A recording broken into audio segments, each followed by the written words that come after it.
إخوان أخوات السلام عليكم، مرحبا بكم في حلقة جديدة من بودكاست 11-11. يوم الأحد كان من أحلك الأيام في تاريخ كرة القدم المغربية.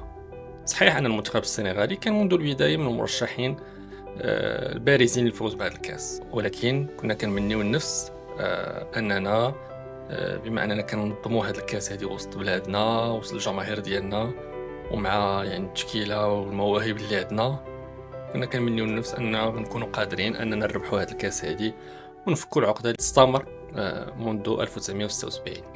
لكن للأسف قدر الله ما شاء فعل، السنغال فازت بهذه النسخة هذه. السؤال الرئيسي كيبقى كيفاش ضيعنا هذا اللقب. باش نجاوبوا عليه غنقسموا هذه الحلقة هذه إلى جزئين. الجزء الأول بطبيعة الحال غادي نتحدثوا فيه على المباراة النهائية، كيفاش خسرناها وعلاش، وبما أن المباراة النهائية ما تقدرش تفصلها عن باقي المباريات ديال الدورة هذه، ففي الجزء الثاني غادي نديرو يعني واحد الخلاصة ولا واحد الحصيلة ديال كان 2025 بمنظور مغربي، يعني أننا غادي نزوميو على الأداء والنتائج اللي حصل عليها المنتخب المغربي، ونحاولوا نحلوا يعني الأسباب اللي خلات أن المنتخب المغربي يظهر بهذه الصورة. مباراة نهائية جمعات فريقان كانوا من أبرز المرشحين للوصول لهذا الستاد هذا. السنغال اللي عندها جيل ذهبي من أفضل الأجيال في تاريخ كرة القدم السنغالية، إلى جانب الجيل ديال بداية الألفية الثانية اللي وصل لكارت فينال ديال كوب دافريقيا كوب دو موند 2002 ونهائي كاس افريقيا كذلك في نفس السنه، واللي كان كيضم اسماء لامعه مثل لاجي ديوف فاديغا واخرين. ولكن أنا بالنسبه لي الجيل الحالي اللي كيمزج ما بين الشباب والخبره كيبقى افضل جيل في تاريخ كره القدم السنغاليه. الجيل هذا اللي في 4 نسخ الاخيره ديال كاس افريقيا وصل 3 المرات النهائي. في المقابل المنتخب المغربي جا لهاد لا كومبيتيسيون هادي مجموعه من الارقام. انجاز ديال نصف نهائي كاس العالم 2022، مصنف في الرتبه 11 عالميا في كلاسمون ديال الفيفا، ربح 18 و 19 مقابله متتاليه. هادو كيبقاو يعني انجازات، ولكن اللقب الوحيد اللي عنده هو لقب كاس افريقيا 1976. هاد النسخه هذه كانت بالنسبه لجميع المغاربه هي الفرصه الذهبيه باش نكسروا كما قلنا هاد اللعنه هذه ونحققوا ثاني لقب في تاريخ يعني المنتخب، يعني كبار المنتخب الكبار. المنتخب المغربي كعادة وليد الركراكي أمام فرق يعني قوية تنتهج ديما واحد التكتيك دفاعي، بلوك با والاعتماد على الهجمات المرتدة والكرة الثابتة باش تسجل الأهداف. في مقابل المدرب السنغال بقى فيدال النهج ديالو وخدا لا بوسيسيون دو بال وحاول أنه يعني يفرض ستيل دو جو ديالو في المقابله. الحمد لله ان المنتخب المغربي عنده حارس كبير من طينه ياسين بونو. هذا الحارس هذا اللي بالنسبه لي شخصيا تفرجنا في الزكي، تفرجنا في شويه في علال وحراس سابقين كبار دازوا في تاريخ كره القدم المغربيه، ولكن بالنظر الى الاداء بالنظر الى البالماريس كيبان لي بان بونو هو كيبقى احسن حارس في تاريخ الكره المغربيه، والاداء ديالو اللي شفناه في هذه الدوره هذه خصوصا في المباراه النهائيه خير دليل على الهضره هذه. فبونو في هذا اللقاء استطاع يعني يصد مجموعه من المحاولات، تقريبا واحد 6 ديال التصديات، 4 بالنسبه لي فيهم محاولات زعما بيوتا كما كنقولوا، اهداف محققه اللي استطاع انه ينقذها لات المغرب في الماتش كما كنقولوا. ولكن في المقابل ما خصناش نساو بان كانوا عندنا حتى حنا محاولات، كانوا عندنا فرص اننا نقتلوا الماتش، اننا نخطفوا الفوز ونقتلوا الماتش. اول هذه المحاولات كانت اللقطه ديال اغرد اللي راكم تجربه افريقيه وعالميه، اللي كومام عنده اكسبيريونس في اوروبا، ماشي ضعيفه في اوروبا، يعني راه لعب في ويستام ديال بحال كاس اوروبا، لعب في سوسيداد غان، دابا في مارسيل كتلعب الشامبيونز ليغ، يعني متمرس، لاعب متمرس. لذلك انا بالنسبه لي الطريقه باش ضيع بها هذيك المحاوله في الشوط الاول يعني ما مقبولاش. حنا اللاعبين يعني المحترفين كنبغيهم يكونوا يعني حاضرين اكثر في المقابلات المهمه بحال هادو اللي اش كنسميهم لي ماتش ديسيزيف، ماشي في اللقاءات اللي غنلعبوا كونتر جو سي با زامبيا ولا بوتسوانا ولا هذا، فهمتي. حنا كنبغيوك في الماتشات اللي فيها اونجو. الجوله الثانيه كانت في الشوط الثاني، وهنا غادي نهضروا على الكعبي يقدر يسجل لك سيزو دومي فولي، ولكن سهل يضيعها لك، وهذا هو المشكل ديال السي الكعبي. يعني رجل خلوق طيب، ولكن حنا في هاد لو كونتكست هذا، في هاد الظروف هذه، نقلبوا على شي واحد اللي غادي يكون قتال مهاجم اللي غادي يستطعم الناس بمحاوله يماركي لك بيت. الطريقه باش ضيعتيها السي ايوب المحاوله دقيقه كنظن 58 ما مقبولاش بتاتا. وين هادشي معروف على الكبير، يعني معروف انه راه شفنا شي فاش كان مع الوداد، شي مرات مع المنتخب كيضيع يعني واحد الطريقه ما مفهوماش، يضيع السهله ويماركي لك الصعيبه، وهذا الشيء ما مقبولش في لو نيفو. وكانت عنده محاوله ثانيه اخرى عاوتاني، كانت باس ديال دياز، يمكن احسن حاجه دار دياز في هذا الماتش هذا كامل هو ديك لا باس، وين حتى هي ضاعت بروح وانا من طرف الكعبي. تجي اللقطه، انا بالنسبه لي اللي كان تحول في اللقاء هي الاصابه ديال نايل العيناوي. دقيقه 64 كيتصاب في اللاحكاد، وشفنا الدم كيسيل بالبونطاج ديالو.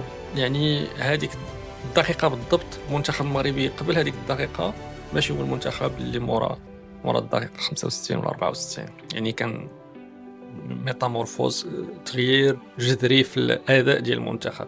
وانا ما كنفهمش صراحه فين كيكون المدرب ديالنا فاش كيشوف بحال هادشي. يعني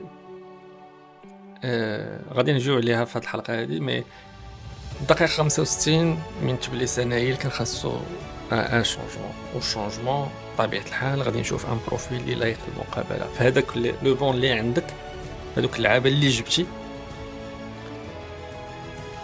عندك مرابط هو الوحيد انا كيبان ليا اللي تقدر تدخلو في هذاك لو بوست ويمشي لو كونتاكت فيزيك، لان هذاك الماتش ديال لو كونتاكت فيزيك شفنا كيسخون من بعد جلس ودخل تيرغالي. علاش؟ ما عرفتش شنو المشاكل اللي طراو، ما عرفتش واش صفر عليه الجمهور، واش ما عرفتش. وليد هو الوحيد اللي يقدر يجاوبنا على هاد، ولا مرابط ولا شي واحد. المهم دوكا حنا ما عندناش يعني تفسير لهاد التغيير هذا، لان تيرغالي ماشي لو ميم بروفيل اصلا، ما خاصوش يكون كاع في هاد التشكيله هذه. مي حتى الا بغيتي تدخلو ما غتدخلوش بلاصه مرابط من بلاصه العيناوي، خاص مرابط هو اللي يكون تما، لانه يعني كما قلنا مسكين كان كيقلب على لو كونتاكت، واخا ما عندوش ناقصه، عنده لا غولونس ان بوين فيبل هادشي كنا هضرنا عليه وهذا، ولكن في لقاء من هذا الحجم من هذه النوعيه كان خاصنا البروفيل ديال مرابط. من بعد جات المحاولة الابرز، الحدث الابرز في هذه المقابله اللي هو ديك ضربه الجزاء. ما نهضروش على الاكسترا سبورتيف، دابا اللي عطاه الله عطاه. نتمنى ان الكاف تاخذ الاجراءات اللازمه وكذلك الفيفا في حق يعني من تسبب في هذه الفوضى وفي هذه يعني الصوره يعني التي يندى لها الجبين، الصوره اللي شوهات السمعه ديال كره القدم الافريقيه، اللي ما كاينش يمكن شي قاره اللي غتقدر تشوف فيها بحال هذا بحال اللي شفناه يوم الاحد. فإلا رجعنا اللقطه الابرز كما قلت راه هي ضربه الجزاء ديال دياز. ما فهمتش انا الصراحه شنو داز في عقلو باش بغى يسدد ديك الركله. واش عارف لو بوا ديال هاد الدوره ولا لا؟ واش عارف لو بوا ديال داك البيت يكون ماركا ولا لا؟ شخصيا ما كنتش باغي يسدد ضربه الجزاء، لانه في الماتش كامل ما شفناهش. هذاك لو كوتي دروا ديال المغرب كان يعني أسوأ يعني لي بيرفورمانس ديال لو كوتي دروا في التاريخ ديال المنتخب المغربي وبحضور حكيمي. يعني كنتكلم هو هذاك الماتش امام السنغال، ما شفناش بتاتا حكيمي اصلا حتى هو ما جاش لهاد الدوره هذه. هذا تقدر تعذرو لان السيد بليسي وجا لعب معاك، ولكن في هذا الماتش هذا كانوا يعني مطفيين. انا هاد الضربه هذه ما كنتش باغي دياز، لانه كما قلنا ما كانش في الماتش. ولكن في هذوك الناس اللي كانوا حاضرين، نايل كان مضروب، ما نظنش واش كان يقدر يكون زعما الخير امثل لتسديد الضربه. يعني فهادوك اللي كانوا حاضرين في هذاك الوقت كنظن بان النصيري بتاعت هو اللي كان خاصو يشيري دياز.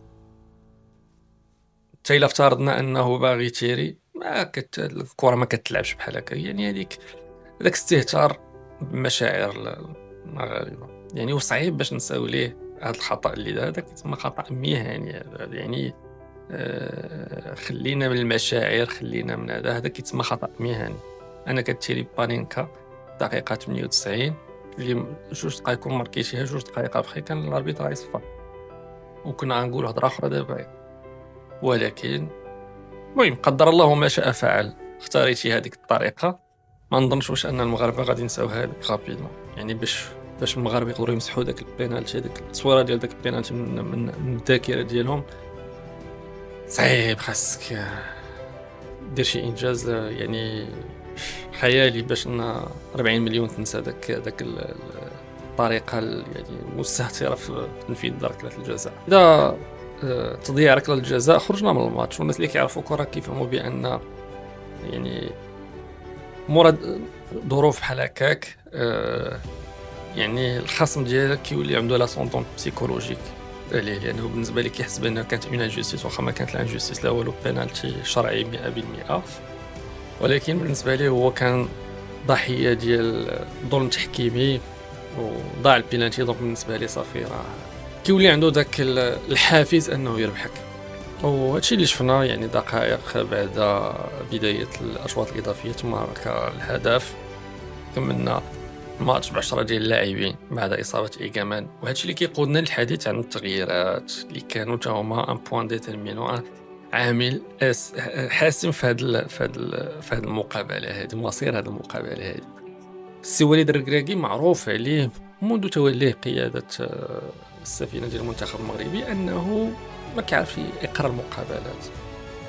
دايور ما قليل فاش كتلقى ان شونجمون دو تاكتيك وسط الماتشات ديال المنتخب المغربي بقياده وليد الركراكي، كونتريرمون دوطخ اونترينور لما نهضروا عليهم عاوتاني يجي الوقت اللي غادي نجبدهم ان شاء الله.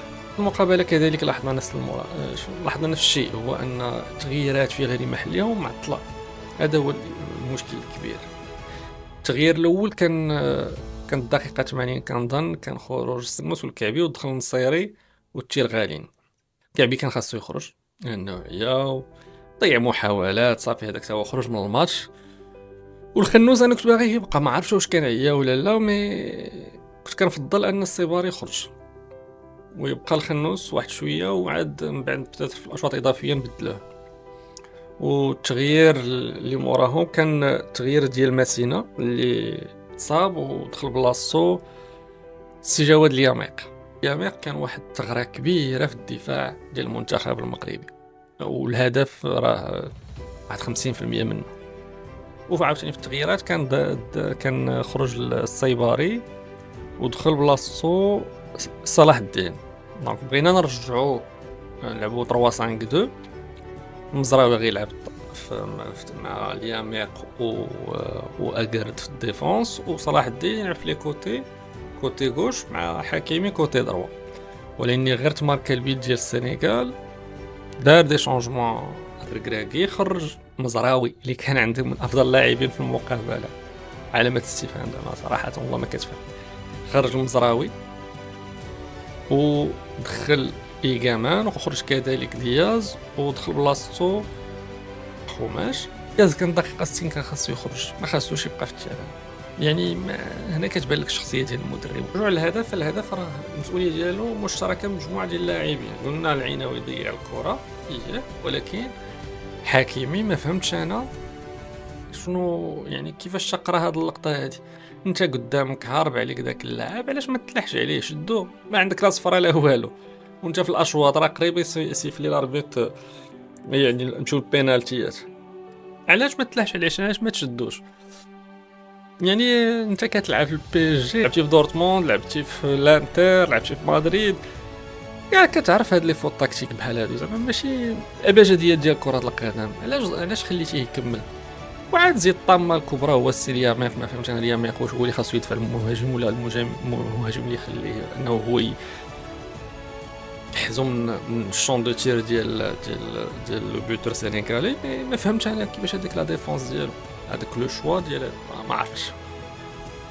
الا ما عرفتش انا المدافعين كنتفرجوا فيهم زعما كان كيحاول يفرض راسو امام المهاجم، وداير واحد جاي عندك داك المهاجم السنغالي، خرج عنده انت شايف حكيمي جاي في الجنب، خرج عنده سد عليه، ماشي تخوي ليه.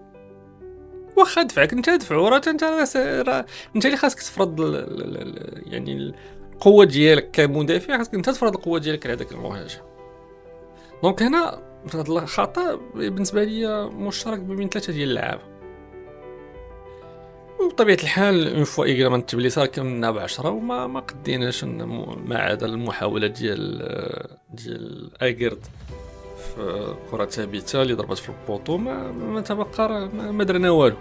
ولذلك انا بالنسبه لي كان نرجع وكنأكد بان فوز ديال السنغال يعني فوز مستحق بالنظر الى مجمل البطوله وبالنظر المستوى ديالهم في اللقاء ديال النهائي. ولكن راه هذا الشيء اللي كيتفرج في الكره راه كيعرف بان راه ماشي ديما اللي كيلعب مزيان وكيدير محاولات هو اللي كيربح. كان بامكاننا حنايا اننا نخطفوا هذا الفوز في هذا اللقاء هذا، ولكن ما عندناش لي زوتي بور، ما عندناش مالوروزمون المدرب اللي غادي يمكن انه يجيري الطريقه المناسبه للقاء، يقرا الماتش ويدير التغييرات المناسبه. الشيء اللي خلانا اننا نخسروا بهذه الطريقه وبهذا السيناريو كما كيقولوا الهيتشكوكي. فكما قلنا كانت حسره كبيره وصدمه كبيره للاعبين والجماهير المغربيه عامه، سواء داخل ارض الوطن او خارجه. كنا كلشي كان مستعد انه يحتفل بهذا اللقب هذا.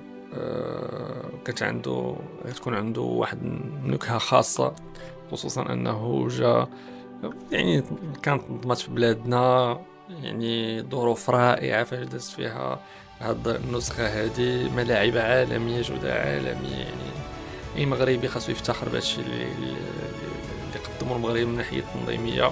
ولكن للاسف الجانب الرياضي فشلنا مره اخرى في الفوز بهذا الكاس هذه.